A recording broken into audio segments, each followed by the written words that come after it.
You too, man. Hope y'all didn't think I was gonna forget a documentary, bruh. Don't worry about my glasses. I just came from outside. My glasses got that shit in them when it changes and shit like that, so I got sunglasses now. So I just came from outside dropping trash. Don't worry about what I'm doing, man. But yeah, y'all thought I was gonna forget about a documentary? No, we are here. We got the vicious crimes of Dale CREGAN. Okay, apparently he killed a cop or some shit. I'm hearing he was a gangbanger, all type of shit. So we about to see what's going on. This might be a two-part series, two 20-minute videos, because it's a 41-minute long ass video. But yeah, let's get in tune. Let's learn. Tap them links down below in the description. Be sure to like, comment, and subscribe to the channel. Without further ado, man, I know this is y'all favorite part about the channel, man. These documentaries. So we here. Let's get it. One of pure evil. I've never come across anybody who could be so callous and so cold. In the space of 4 months, this killer's rampage was so violent and unpredictable, it sparked a nationwide manhunt. We had grenades, which had not happened before in that sort of attack. What started as a feud between two rival Manchester gangs. They were taking down posters in and around the Droylsden area saying that if you grass to the police, you will not live long enough to spend £50,000. Ended with 2 female police officers being brutally murdered. This was the first time that 2 female police officers had been killed on duty in mainland Britain. With a hoax call to police that lured the innocent women to their deaths. Someone just threw a big concrete slab through that window and ran off. If you're feeling numb, you're feeling shocked, you're feeling anger, you name it, every emotion you can think of is going through your head. We're just ordinary people. We are just ordinary people. What does it mean to be rich? Maybe it's not. It's about to get real. Dale CREGAN was born in Tameside, Greater Manchester, in 1983. His life of crime started at an early age, when he apparently began dealing cannabis while he was still at school. By the time he reached his early 20s, he allegedly developed a strong interest in weapons, particularly knives, and was earning large amounts of money from dealing cocaine. Having spoken to a number of people that knew CREGAN as he was growing up, I think it is fair to say that signs were there that this was an individual that was going off the rails. CREGAN built a reputation in his community through intimidation. With a distinct appearance, he bragged about losing one of his eyes in a street fight. There was some pretty real horrendous live Batman acts and villain, violence bro. that he had engaged in, not using firearms, but using other weapons, which to ordinary human beings would be absolutely abhorrent and unthinkable, which gives you an indication of the kind of mind and individual that we were dealing with. CREGAN moved to a town called Droylsden in Greater Manchester and straight onto the turf of local gang leader David Short. Before long, tensions brewed as CREGAN allegedly became an enforcer for a rival family, the Atkinsons.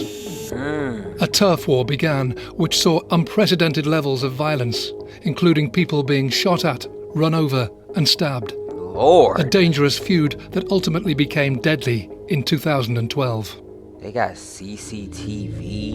Hey, yo. He started off from a dispute between 2 families, but a dispute which had a long history of animosity as well. Often, perhaps, the public isn't fully aware of how actually a lot of crime is generated by crime groups who create the market in stolen goods, create the market in drugs, who get involved in all forms of illegal activity. Power bases, through their threats, through their intimidation, through their reputation, will try and rule areas, intimidate areas, and almost try and create an alternative economy and an alternative, almost criminal justice system. The violent history between the 2 families had allegedly ended in a truce in 2003, but 9 years later erupted once more. It started from a dispute over a woman and an argument over a woman. If somebody had made an advance towards somebody, that person had not taken them up on that particular offer, that was seen as disrespect. And we do believe that she allegedly had said she was going to get the boys to sort this out. 12 days later, on the 25th of May, this argument led to a fatal outcome. 23-year-old Mark Short was at the Cotton Tree pub in Droylsden, Manchester, with his friends and family. Just before closing time, a masked gunman entered the pub. Mark Short and his friends were targeted with a hail of bullets. And he just walks right in. I remember quite distinctly, it had been a long day and I'd driven home and I'd literally arrived home when the phone rang to say that there'd been a murder. I think the gunman was in and out of the pub in under a minute. It was around 24 seconds. Mark Short was shot in the chest. 3 other people were shot in that pub. And by chance, David Short was in the toilet at the time the gunman came into the pub. He came out to find a scene of absolute devastation, and Mark Short died there in his arms. The murder had clearly been seen by a number of other customers in the pub, but they refused to talk to the police. Because they're talking about people that were in criminal associations that were largely the witnesses, who did not want to speak to the police, where clearly steps had been taken to obviously cover the tracks of those who had committed the attack, and that it was a very, very difficult investigation. Rumours also began to circulate that Mark Short had been killed by accident and that the murderer was looking for someone else. With some witnesses to the crime potentially aiding the suspect, the police could not rely on their statements. So they turned to evidence and a call from a member of the public. First of all, we had on CCTV the vehicle that was used in boy. the Cotton Tree murder. I'm not saying and that was shit. caught on Let me tell you CCTV. something. I'm not saying anything, boy. If I lived around this time and them niggas was coming to niggas' doors and was like, yeah, I'm Dale CREGAN. Yeah, you better not say shit. You better not say shit, nigga. I know you was in that pub. You better not say shit. I'm not saying shit, bro. I'm keeping it a buck. I'm not saying shit. I'm not going to the police station. I will not be near the police station. I'm not walking by that motherfucker to give them a reason to go come off me. Hell nah, bruh. Y'all got it. That was abandoned and burnt out some distance away. But there was clothing that was left near the area of that vehicle being abandoned, and we had information that clothing had been dumped. We didn't know at that time, and nor did the person that called us, that was the clothing that had been used by the offenders in this particular case. Wow. But it was from that clothing that we were able to pick up some of the DNA Why didn't traces. they burn it? Why didn't he he burn that shit? Why didn't he just leave the clothing there? That was so stupid. Well, what we understand is that there is a long-standing feud between walk right in that motherfucker. Shorts and the Atkinsons. Did what he had actually, to do. CREGAN was part of, we believe, part of Atkinsons. He was hired muscle, if you like, for the Atkinson family. I suppose we will never know the look like the a truth. villain. Look at him. He If looked like that a is right, Gotham I think villain. That Real was shit. the start of a chain of events that led to the murders of 2 police officers. Wow. I think it is it's a sad indictment on society. The way these things work is that often, the people clearly who are tasked with carrying out the violent attack have not been, originally directly involved. Future-proof your workload automation approach with Stonebranch's modern event-based platform. Involved in that first incident, which showed the disrespect, and that's obviously one, a means of distancing, the people who've commissioned the attack from those who actually carry out the attack, and that's often again what makes these sorts of investigations quite difficult. Rumours of Dale CREGAN working for the Atkinson family had been in the community for a while. But despite having a reputation as an enforcer, he wasn't known for this level of violence. I think, to be fair, in my service in the police, you can see these people that engage in low to moderate level violence. And I think, to be fair, there comes a tipping point where they will then engage in something that takes them over the edge, where actually it's easier to carry on than it is to try and come back. Well, CREGAN was known to the police anyway. He has a long criminal history, so he was well known to us. It was not top of the pile, so there was quite a lot of intelligence like about him. And clearly these 2 families were very well known about, but on the whole, it wasn't particularly active or particularly high on the radar. Police studied the material they now had in an attempt to link CREGAN to the attack. After the shooting, he had quickly left the country. But on his return to the UK, officers were waiting to arrest him. They finally had a key suspect in custody, but believed other people had also helped in the crime. Right. Investigations continued into at least 4 other men known to CREGAN.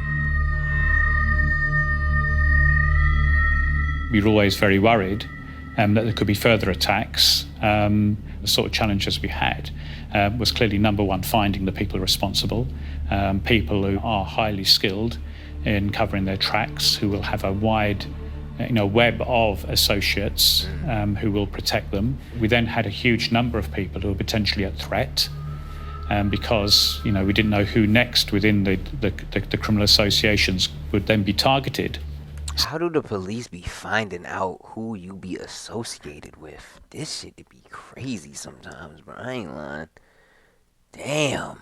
How do they be knowing? So there was an enormously difficult situation of literally hundreds of people on both sides of this dispute who are now at risk, who had to be warned about their risk, and in certain situations had to be protected.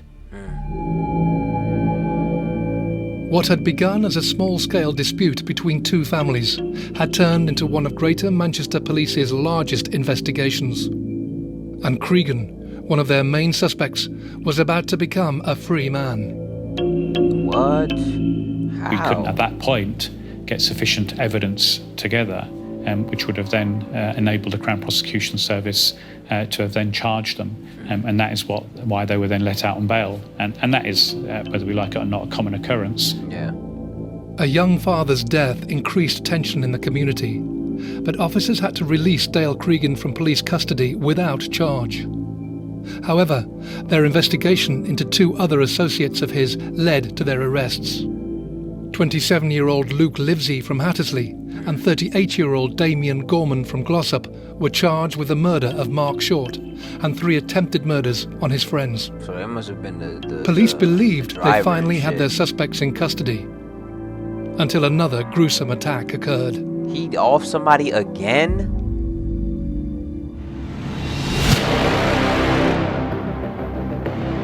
Boy, this nigga is like On the 10th of August, the father of the murdered man, 46-year-old David Short, was outside his house in Clayton, Greater Manchester. 10 weeks after the attack on the pub, David Short was unloading some furniture from his car when he was shot at 10 times with a Glock pistol and a military M75. That motherfucker got an extendo mag. These motherfuckers in England have a Glock 19 with an extendo mag. Bro, does that look American? Yeah, that look American. What the fuck? Yo. Wow.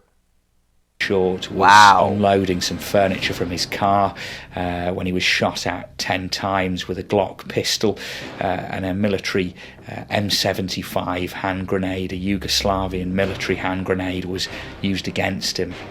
And after the This nigga is throwing grenades at his ops in real life? What the fuck? Hey, yo, nah, this nigga Dale CREGAN got that shit. I'm not fucking with bro. I'm leaving him the hell alone. Do y'all see that shit? And a military M75 hand grenade, a Yugoslavian military hand grenade was used against him. And after the autopsy, a report revealed that it caused such severe tissue damage that there was just no way he would have ever survived those injuries. The series of incidents were shocking in terms of the level of violence. This boy caught a body and 3 attempted bodies.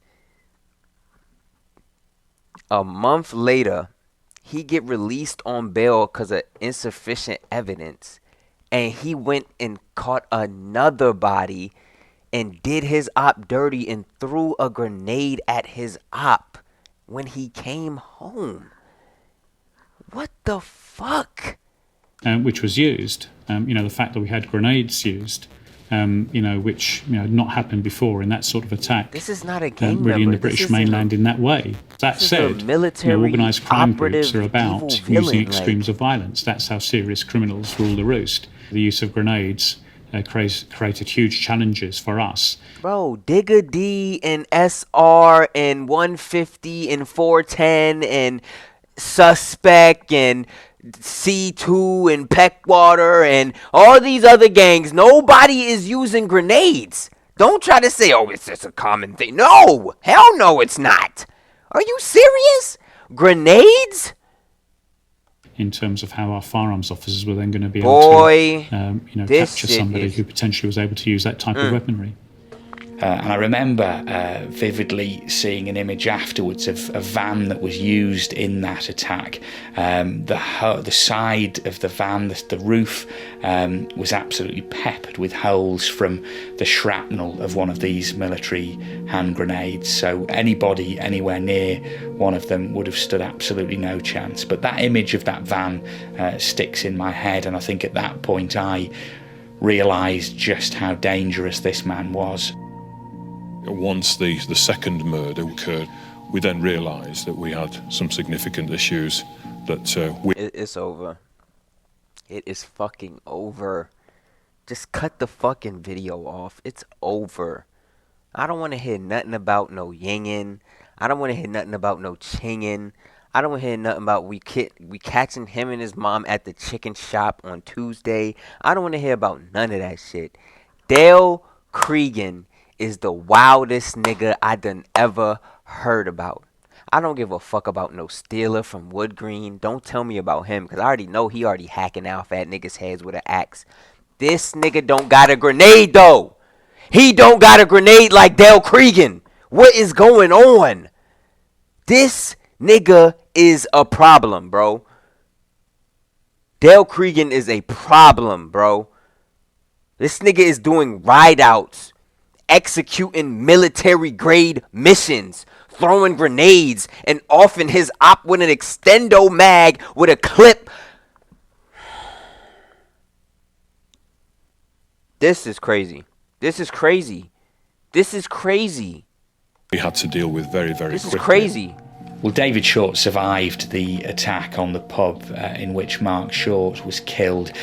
Greater Manchester Police then issued 3 threat-to-life warnings to David Short, and they clearly believed that his life was in grave danger. That isn't something that's taken lightly, but on 3 occasions they told David Short that they believed there was a credible threat to his life. Sadly, we are not unfamiliar with gangland type murders, and often with these murders it is gang members shooting each other using traditional or conventional firearms. The difference with this one was the use of hand grenades. The use of military grenades was not something the force had seen before, and wasn't a readily available weapon. In just weeks, a father and son had been murdered in cold blood. As police built the evidence from this crime scene and pieced it together with intelligence from Mark Short's murder, certain suspects' names were prominent again, one being Dale CREGAN. In terms of how we got him and linked him to these offences, it was through forensics. First of all, how we actually got the link there. But secondly, there was an incident moments after he'd murdered David Short. Literally moments after, he went to an address in Luke Road and was caught on CCTV with, we believe, the firearm that he used to kill. Do you see this nigga? Do you see this nigga? This nigga has no mask. He has no mask. And there's the Glock 19 with the extendo clip. And he's in 4K. This is 4K. No mask on. 4K. He doesn't care. He doesn't care. There's nothing in his bones that give a shit. He doesn't care. David Short, and the CCTV footage also caught him taking the pin out of the grenade and throwing it at an address in Luke Road. It's over. It's over. It's just over. It's over. Just end it. It's over. You know how particular I am about my fashion, my kicks, my fits, my bags, and accessories. That's why I rock with StockX. They give you. What started off as this, supposed disrespect for a woman, then had escalated, to people being shot in the pub, and then to grenades being used. It was an extremely unusual and clearly violent event. Before police could arrest CREGAN, he fled and went into hiding, sparking an urgent nationwide hunt. It was clear that this dangerous man had a large network of people working with him and willing to protect his whereabouts. One of these people was an associate called Anthony Wilkinson, who had disappeared at the same time. It was a very complex investigation because we now had somebody that we knew was on the loose. We knew that he was capable of using hand grenades, which had never been seen before in mainland UK. He was not afraid to kill, murder, maim. The sort of challenges we had was clearly, number one, finding the people responsible, people who, again, are highly skilled in covering their tracks, who will have a wide web of associates who will protect them and find them accommodation and move them to other parts of the country, whatever it might be. People who are extremely aware of the tactics that we use and extremely skilled in trying to frustrate them. With advice from the military, we knew that they had a kill range of 50 metres and a maiming range of 100 metres. Potentially, we still had these hand grenades possibly in CREGAN's possession, and we'd seen the level of violence that he was prepared to use. My fear was you throw one of these grenades into a public house, into a nightclub, into a police carrier, you have killed everybody. It was the level of weaponry that was now available and on the streets of Manchester, which was frightening, and I have to say, kept me awake at night. CREGAN at that point was identified as a national threat, but in terms of getting national coverage, part of the challenge we had was that at that time it was the Olympics, so all the media focus was on the Olympics, quite understandably. I think it's fair to say that CREGAN was quite savvy, but he was being supported by even more savvy criminal individuals. And so some of the techniques that he was using to avoid detection, so for example, using phones once and throwing that phone away and buying another phone, communicating through different channels, whether it's through games consoles or whatever, he employed a number of techniques and was advised by others using those various techniques that made it very, very difficult for us to actually track where he was or where he was going to be. Officers believed CREGAN and Wilkinson could be on the run together. Suspecting that they could be responsible for 2 murders and had the use of such destructive weapons, the police came up with an unprecedented tactic to try to catch them. At the time in 2012, it was, of course, the London Olympics. They were dominating the news agenda, but certainly locally in the northwest, there was a growing concern and attention that there was clearly a very dangerous man here, and I think it became increasingly clear, certainly over the course of that August, that police were particularly keen to track him down and take him into custody. The first reward discussed was £25,000. I recognised pretty quickly that £25,000 would not be enough to surrender this individual. I think mainly because of the fear that was in the community. The reward was actually up to £50,000.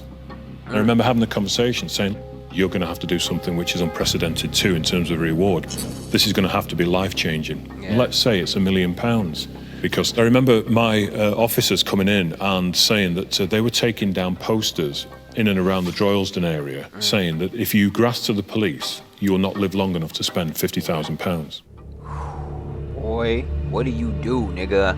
The posters that were being put up was indicative of the kind of fear that existed within that community. So we had to do something which was pretty unique.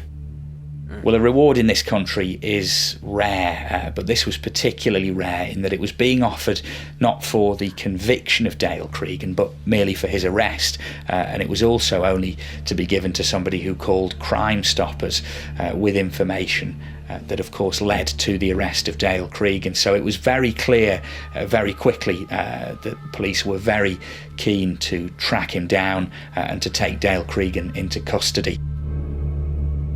£50,000 was eventually agreed, in the hope that somebody would lead officers to CREGAN and Wilkinson's whereabouts, and time was running out.